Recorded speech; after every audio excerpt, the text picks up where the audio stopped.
Hi everyone, it's Kate here. Today we're just going to go over 8 of my favorite chakra crystals that I use in chakra layouts, as well as these are the crystals that make up our student kits. So for those of you that don't know, I'm the founder of an international online healing institute called Evolve Healing Institute. Now, we specialize in training crystal healing and energy healing practitioners.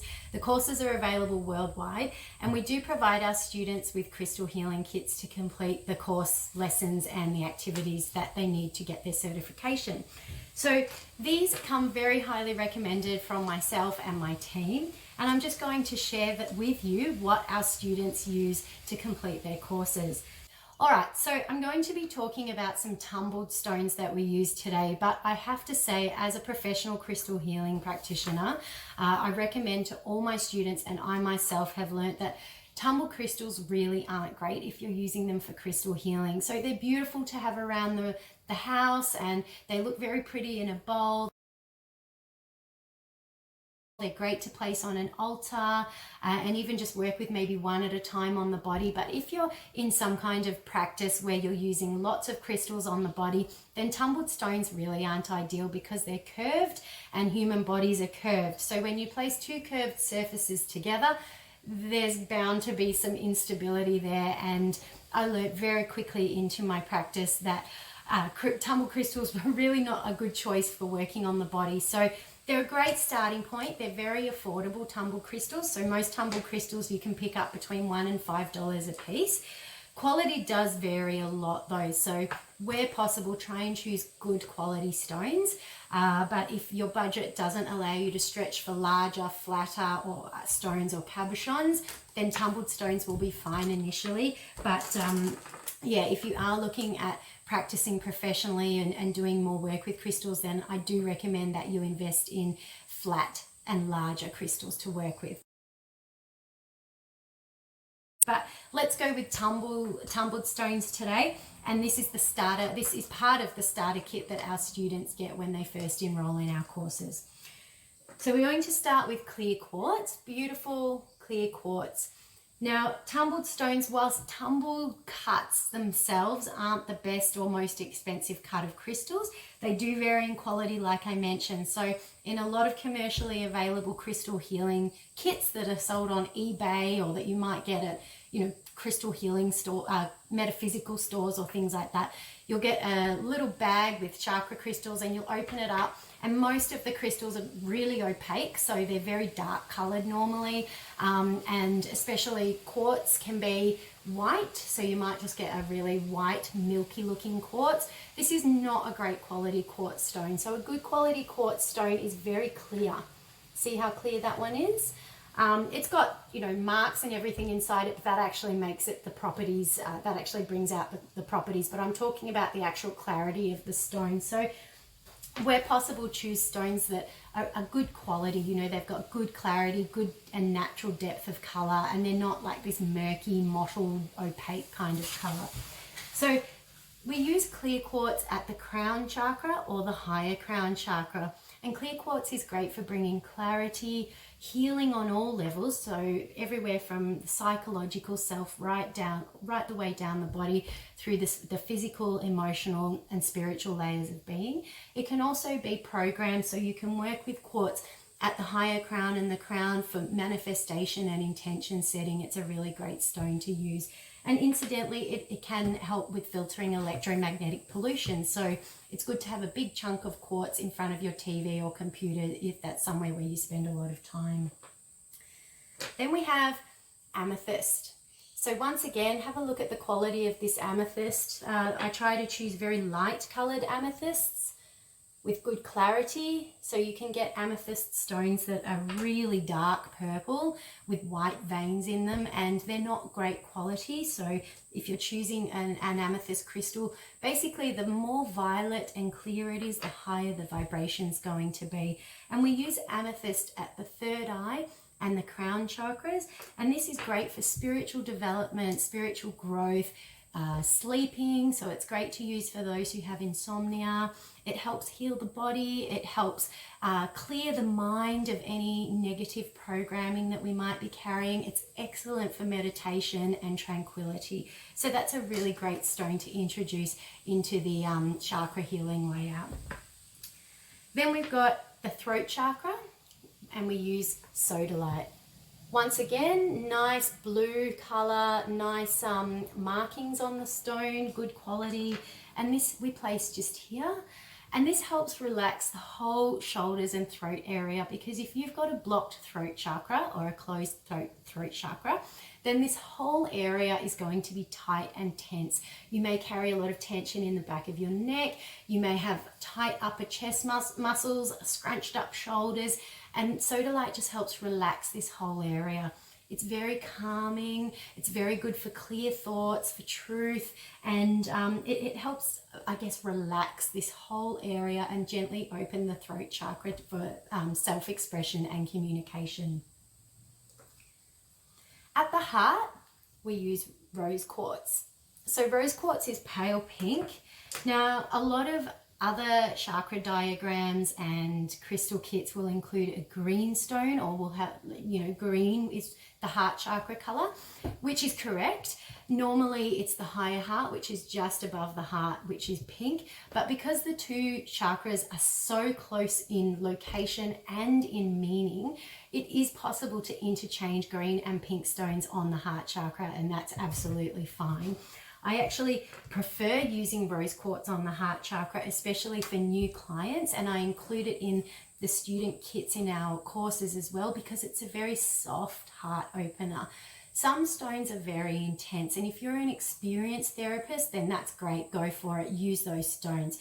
But if you're not experienced and your client or your partner has not had a crystal healing session done before, then it's wise to choose stones that are gentle, that gently open and heal, rather than kind of bursting open these chakras for, realizations to come forward, which might be quite traumatic actually. Although the intention might be for healing, the actual suddenness and intensity of realizations and the trauma surfacing can be a little bit too intense. So rose quartz is a really great starter heart stone, because it's so gentle, it's so loving, it's like a mother. It holds you safe and sacred in the heart. It holds your emotions safe, and it reminds you to love yourself too, most importantly, because we can't give and receive love unless we have love for ourselves and have an experience of living love and embodying love. So rose quartz will help with that. Then moving further down the body, we have citrine. Now we use citrine in our solar plexus, which is located here, as our solar plexus stone. Citrine starts its life as amethyst, which was the purple stone that we looked at earlier. When amethyst continues to stay heated and put under pressure in the earth, it gradually starts to change color. You can actually get stones that are partway through this transition. So an amethyst crystal that has begun to turn yellow, and it's called ametrine, half amethyst, half citrine. And then once it's fully made that transition, it becomes citrine, where it's completely yellow. Now, 99% of commercially available citrine in wellness shops, metaphysical stores, gem shows, tumbles, things like that, is artificially created citrine. So it's genuine amethyst, but it's been forced into this transition process. So it's been artificially heated and pressurized to kind of trigger that change of color response. It hasn't been artificially dyed. That's a whole other thing, and I don't recommend working with stones that have been artificially dyed, but it has kind of being tricked into that transition process. This doesn't affect the energy of the stone too much, because it is the genuine stone. It hasn't been dyed, it hasn't had artificial, it's still the genuine stone. It's just had that transition process happen a little faster than perhaps what it would have liked. So Authentic citrine is actually very expensive, and you might see it in jewelry, in fine jewelry stores, and it can often be almost like a smoky quartz brownie color, or even a little lime in color, or lemon yellow. So the burnt orange color, which I try not to buy, but a couple of the stones have, see that really deep orange kind of color? That's a dead giveaway that the citrine has been artificially treated, but it's very difficult to avoid and get the real deal. So and it is much more expensive. So for all intents and purposes, this citrine is fine to use in the crystal healing kits, and it is easily available. And we absolutely love it because it is so sunny and positive and bright. It's great for overcoming addiction, depression, sadness, low self-worth, because it brings confidence. It's just such a beautiful stone, and that's why it's our favorite to use at the solar plexus. And then we come to carnelian, which we put at the sacral chakra. Carnelian is in the agate family, and it can be very pale orange right through to a very, very deep red.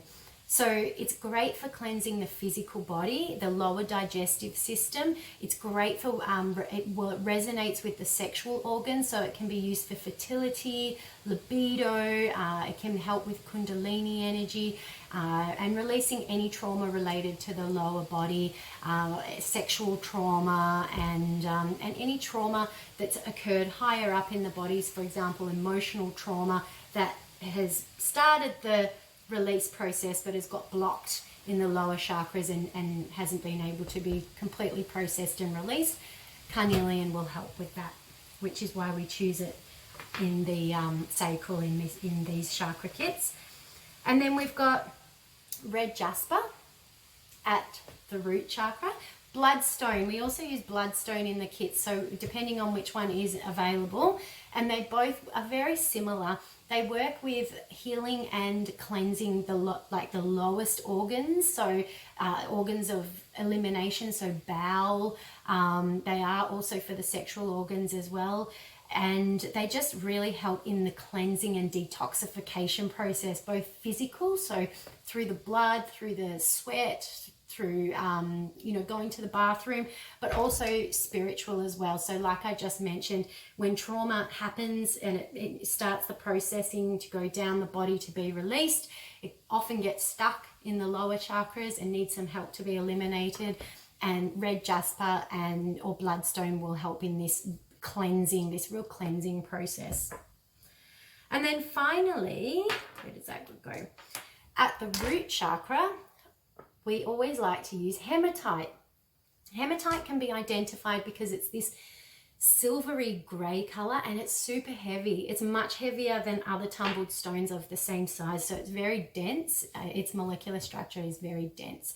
It's also naturally magnetic, so when you place it at the earth chakra, which is located just below the feet, but you can place the stone between the feet, it just pulls all the energies downwards and earthwards. So it's excellent for grounding. It's also really good for mental clarity, focus, coming back to alignment, back to center, especially if if you're distracted, you've got lots of thoughts going on, you're busy, you might have your head in the clouds, be finding it hard to focus. Hematite will really help you come back to that place of just complete ground, center, focus, ready to go. So it's excellent for students and anyone who's working on a deadline and needs to get work done. If you'd love to learn more about this, then please check out a tutorial that I made a few years ago where I show you how to place chakra crystals on the body. It is a video that I hope to be updating again soon, but if you can't wait and you want to learn how to put this knowledge into a more practical context, then please check out that video. There is a bit of technique involved, so it's very important that we place certain crystals first, which I share with you in the tutorial. And I also give you some professional tips that I've picked up over years of practice on how to work with the curves of the human body. So it's definitely a great video to check out, and it will teach you to put all of this into a practical context that you can share with your friends and family or your clients at home. Thank you so much for watching, and have a beautiful day or evening wherever in the world that you are.